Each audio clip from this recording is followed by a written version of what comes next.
Hey wizards, how's it going?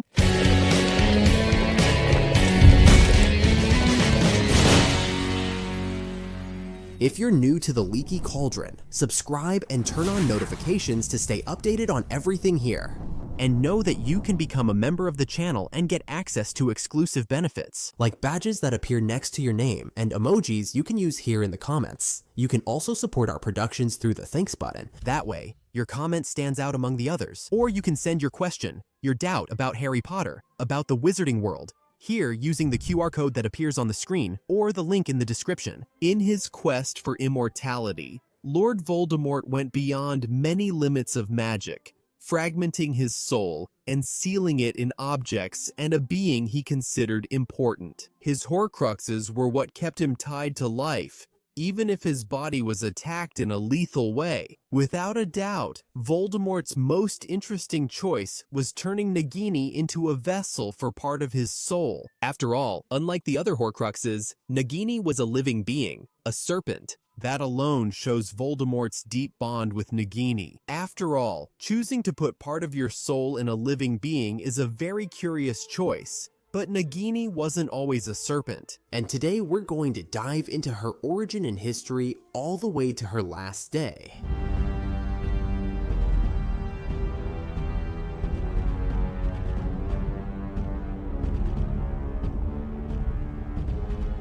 Born around 1900 somewhere in Indonesia, little is known about her origin, childhood, and youth. But everything indicates that Nagini was a kind of outcast in the local wizarding community. She suffered discrimination and prejudice because of her condition, very similar to what happens to people who suffer from lycanthropy. Nagini suffered from a blood curse that affects only women and is passed from mother to daughter.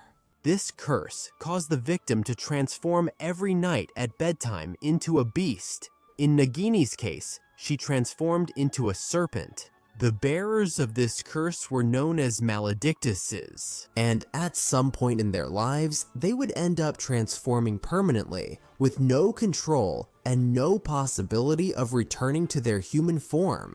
At some point in her life, around her early 20s, Nagini joins the Circus Arcanus, a wizarding circus run by Skander, which showcased magical beings and creatures as kinds of freaks. It's not known whether Skander captured or kidnapped Nagini, or if he simply tricked her in some way by offering her a job. But the fact is that Nagini basically became Skander's property. In the year 1927, Nagini was in Paris with the circus, where she was kept captive and forced to transform during performances.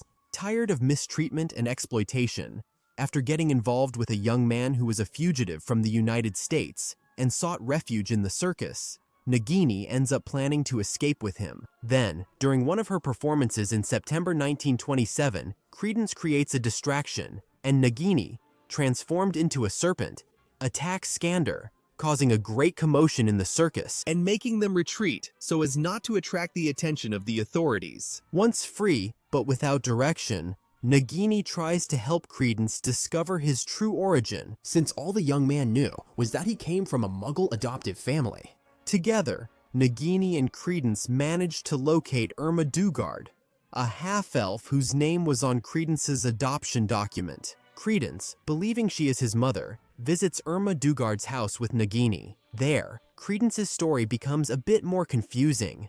Irma Dugard tells part of Credence's story, but before she can share more valuable information, she is killed. Nagini is attacked by Grimson and prevented from helping in any way. Driven to learn about his origins, Credence falls into a trap set by Gellert Grindelwald, accompanied by Nagini, because, besides being involved with him, she really wanted to help him. Once there, Credence's story becomes even more confusing, and Credence doesn't get any answers about his past. This makes him tempted to follow Grindelwald, believing that the wizard knows his origins. But Nagini is against it, because from the very beginning she didn't want to be there. She knew that those people, pure-blood wizards, could be quite cruel, especially to people like her and Credence, who was an obscurial. Nagini tries to convince Credence to leave, claiming that Grindelwald might even know his origin, but he didn't know who he was. Because those were different things. However, Credence doesn't listen to her, joins Grindelwald, and Nagini barely survives the attack from the Dark Wizard when she is saved from the Protego Diabolica curse by Yusuf Kama. From this moment on, Nagini's whereabouts are completely unknown. The only thing we can say for sure is that at some point after these events, she underwent the final transformation into a snake and took refuge in the forests of Albania.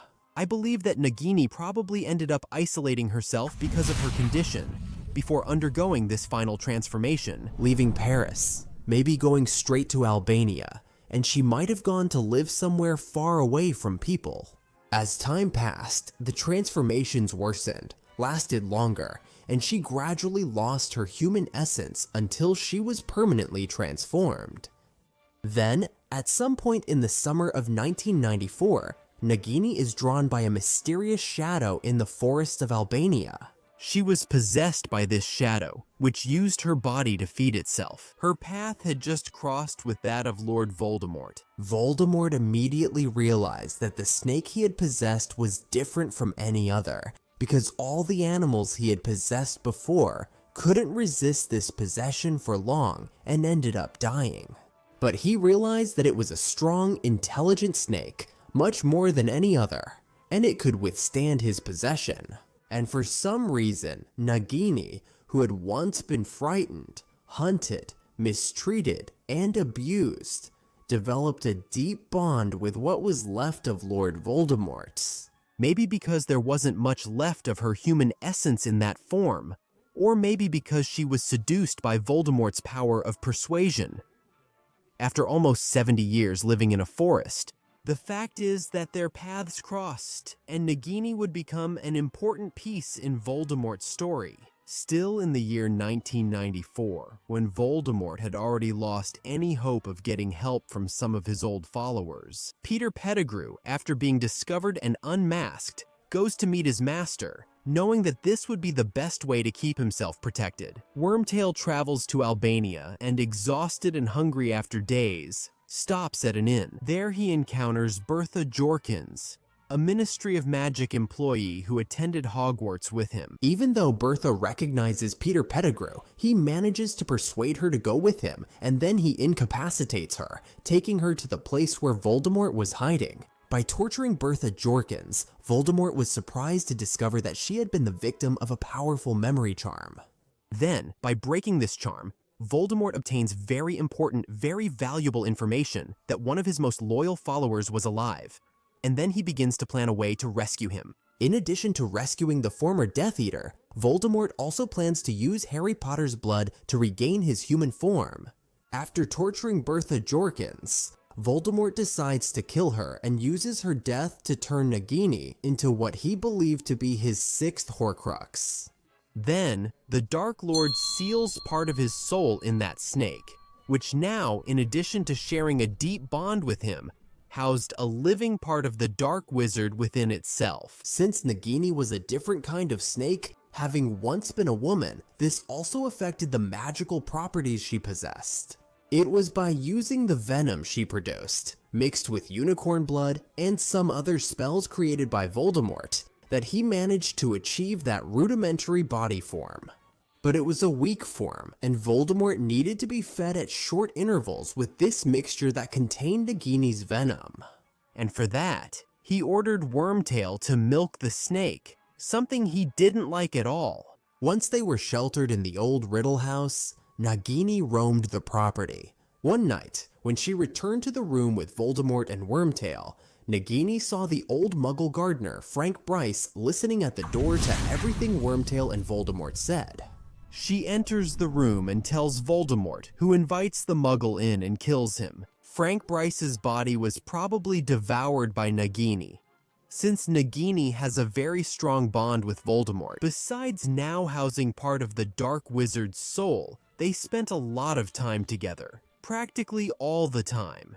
When he regains his human form in the cemetery after the plan succeeds, Voldemort promises that Nagini could devour Harry Potter's corpse, but that doesn't happen because Harry manages to escape. Nagini was not just a loyal companion to Voldemort, not just the Horcrux, but she also carried out missions for Voldemort. Nagini, possessed by the Dark Wizard, broke into the Ministry of Magic to steal the prophecy from the Department of Mysteries. But Arthur Weasley blocks her path, is attacked, and nearly killed. He survived by a hair's breadth, thanks to Voldemort's connection with Harry, which extended to Nagini when Voldemort was controlling the snake's mind. That way, Mr. Weasley could be rescued because Harry witnessed the attack, but he spent days and days in the hospital. Because Nagini's venom was very potent and prevented the wounds from healing, it stopped the blood from clotting, causing Arthur to lose a lot of blood. They even tried using a Muggle medical method of stitching, but the venom would melt the stitches. But luckily, they managed to find an antidote, and Mr. Weasley ended up being saved. This was the first indication of a deeper connection between Voldemort and Nagini, having the ability to share thoughts and connect with Harry. This did not go unnoticed by Dumbledore, who immediately began to suspect that Nagini was a Horcrux. In 1997, at Malfoy Manor, which became the headquarters for Voldemort and the Death Eaters, Nagini stayed by Voldemort's side, and her presence made the Death Eaters very uncomfortable because they were terrified of her. And she also seemed to dislike them quite a bit, because when they made too much noise or when they got agitated, it bothered her. As the Malfoy family mocked, Nagini grew uncomfortable, saying this to Voldemort in a way that, of course, only he could understand, because only he was a Parselmouth. And then, Voldemort orders everyone to be quiet. because Nagini's well-being was much more important to Voldemort than anyone else who was there. Nagini is the only living being Voldemort ever bonded with like that. On that occasion, the Muggle Studies teacher at Hogwarts, Charity Burbage, was murdered by Voldemort. Her body was served as dinner for Nagini. Since Voldemort knew that his Death Eaters were afraid of him and Nagini, he used the serpent to intimidate them. For example, when he offered Raul and Dolohov the choice of being tortured or being devoured by Nagini after they let Harry Potter escape. Both of them obviously chose to be tortured. During the peak of the Second Wizarding War, with the Ministry of Magic seized and Harry Potter as the top target, Nagini was given a crucial role. Bathilda Bagshot, the leading 20th century magical historian from Godric's Hollow, was murdered. And through a highly complex and unknown dark magic, Nagini was placed inside the corpse of Bathilda Bagshot, having the ability to control it like some kind of puppet. In this disguised form, she was able to identify Harry and Hermione in Godric's Hollow under the invisibility cloak. Not because she could see them, but because snakes can sense other beings through temperature. So, inside Bathilda's corpse, she finds Harry and Hermione and lures them into a trap. She reveals herself by separating Harry from Hermione, wrapping around him and communicating with Voldemort. She also bites Harry, but Harry and Hermione manage to escape from Voldemort by a hair's breadth. It was only on May 1st, 1998, that Voldemort, upon discovering that Harry was hunting his Horcruxes, had somehow found out his secret. He removes Nagini from all missions and protects her in a kind of magical bubble so she doesn't run any risk of being attacked, making her stay with him 100% of the time. Nagini's last great act was on May 2nd, 1998, when Voldemort summoned Snape to him and used Nagini to kill him. Nagini sinks her fangs into Snape's neck, and the headmaster of Hogwarts agonizes until he dies, when Voldemort thought Harry was dead after attacking him in the forest. Then he removes Nagini from that protection because he thought it was no longer necessary. Nagini coils around Voldemort's shoulder and, together with him, goes to Hogwarts Castle, where Harry's apparently dead body is placed in front of those who were resisting Voldemort. At that moment, Neville Longbottom confronts Voldemort, who puts the Sorting Hat on his head and sets it on fire, saying that all the other houses would be banned and only Slytherin would continue to exist. And that this was an example of what would happen to people who defied him. The Centaurs, who until then had been neutral in this fight, come out of the forest and attack Death Eaters along with other creatures, which reignites the battle. And in this confusion, Neville manages to pull Godric Gryffindor's sword out of the hat that was burning on his head, and with a single blow, he ends up decapitating Nagini. And that was the end of someone who had once been a woman with a kind heart, frightened, belittled, abused, who turned into a bloodthirsty beast, capable of killing anyone her master ordered.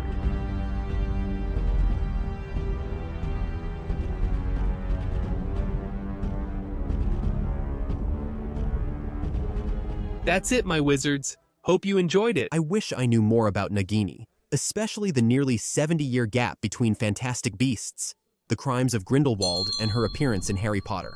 I really wanted to see more of that, but they deprived us of it because they completely cut her out of the secrets of Dumbledore. They put the character in the second movie, and in the third movie, they just pretended it never happened. They just took her out, you know? Man, that really bothers me. I really wanted to know what happened during that gap of time. Anyway, but that was the chronology of Nagini, at least what we know about her. I hope you guys enjoyed this episode. So, that wraps up the chronology of the 6 Horcruxes, at least the ones Voldemort believed he had made. There's still Harry, but he's not a deliberate Horcrux. So, I believe the most appropriate episode would be a complete story of Harry Potter. This is the final episode of the series. Thank you very much to everyone who followed along. Thank you very much to those who liked, and thank you very much to those who commented. See you in the next Caldeiraofurado video. Mischief managed.